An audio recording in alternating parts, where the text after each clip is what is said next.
In this video, I'm going to explain how to pack for a motorbike holiday. My process and setup is pretty simple and very optimized. I've witnessed the packing of thousands of backpackers, and yeah, that's basically the reason for this video. First, let's talk about the way motorbikes handle. Motorbikes in stock form are really not designed for massive loads, and the more weight you add, the worse the motorbike performs. By performance, I mean the stopping distances get longer, the suspension starts to bottle out more often, and more importantly, the motorbike just handles and behaves badly and wobbly. In summary, you lose all control and feel of the motorbike if it is overloaded. It is a little bit sad, but a lot of people, straight after buying a new motorbike, install racks, crash bars, auxiliary lights, and heavy boxes. So they never actually know what the motorbike should feel and perform like. I don't want that to be you on one of our bikes, so I'm telling you now, do not overload the motorbike. It wrecks performance, even if you haven't noticed it. Watch this video for more information on that. It explains it really well. Finally, on this topic, the bigger the bike, the less the impact of overloading. For example, if you load a Honda Blade 110cc, the performance drop is significantly higher than overloading, for example, a Honda CB500X. However, they both have performance drops. Okay, so how much should your luggage weigh? The first thing to know is that you can and should bring motorbike gear from home. It is weird to me how often people ask to buy a helmet in our shop because they didn't want to bring their own helmet on the flight. I have one suitcase and fully loaded up with my enduro gear, including my helmet and heavy boots. It comes to just 20 kilograms. This would fit on any normal economy flight ticket. When it comes to bikes, we recommend a maximum of 15 kilograms of luggage on the small motorbikes, such as the Honda Blade. Really, this is so much room and weight, to think people need more is, in a polite way, almost laughable. But on a CB500X, yes, it comes with two 37-litre aluminium boxes, and you can significantly weigh down your motorbike if you choose to do so. You can even add a top box if you want. Top boxes as well have a very high center of gravity, so any weight you put in these boxes really reduces the performance of the motorbike, in particular the handling. Now please, if this is sounding harsh and blunt and is a bit of a surprise to you, then listen to what you should be packing and take at least some of it into account. We transport bags for you. Tigit has a service where we will transport a bag from one of our offices to another for a small fee. It is common for people to be on extensive long holidays, and Vietnam is just one small piece of the total journey. Get rid of everything you don't need and ship it with our service to another location. It does not need to go on a bike with you. Use hotel washing services. Nearly every hotel in Vietnam will do laundry for you. Generally, they can have it ready by the following morning, meaning you don't even need to delay your trip for it. However, in my opinion, a normal motorbike holiday will have at least one rest day for every 4 days of driving. This is your chance to do laundry. Again, if you think you can't go 4 days without laundry, then I think in some ways you're on the wrong holiday. For myself, I will have one set of riding clothes that I wear every day on the motorbike, and I will have one set of evening clothes that I wear every evening.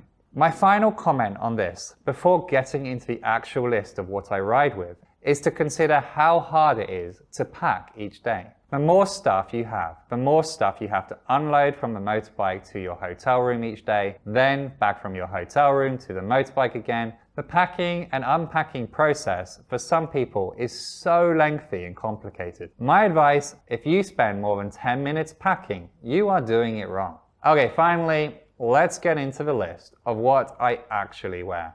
Let's start from the bottom and work our way up. I wear 2 pairs of riding socks, 1 pair of evening socks, 1 pair of motorbike riding trousers, motocross trousers, 1 pair of shorts for evening wear, and usually 3 sets of boxers. And I do employ the inside-out tactic on this one. Evening sink washing also works. I also have 1 pair of warm trousers if it's a potentially cold holiday. Notice this is not jeans. I carry 2 MX t-shirts for driving. These can get very dirty, so I opt for the 2. one t-shirt for the evening, one light raincoat for hot conditions, or one Gore-Tex very fancy raincoat for cold conditions. Notice this is not motorbike specific rain jacket.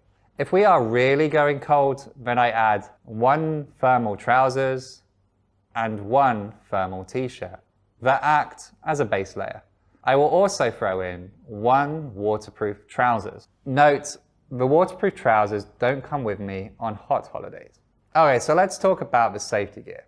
I recommend staying away from ADV specific gear, ADV being adventure motorbikes, because it is too hot, too expensive, and too bulky. For Vietnam, you are much better off with motocross gear. To be honest, I think motocross gear is the most versatile anyway, and the gear seen here has had me in sub-zero conditions, for example, on my India holiday. I was very comfortable with the temperature ranges from cold to hot, and my friends in ADV gear were not. Okay, so what is it? I have one set of motocross boots, historically the City Crossfire, and now I use the Garnier SG12. I have one set of force-filled Pro Tubes on the knee, one set of force-filled Pro Tubes on the elbow, one pair of MX gloves. These have no safety add-ons to them, they're just very thin gloves. One set of ADV gloves if going extremely cold. I've only ever used these once in India.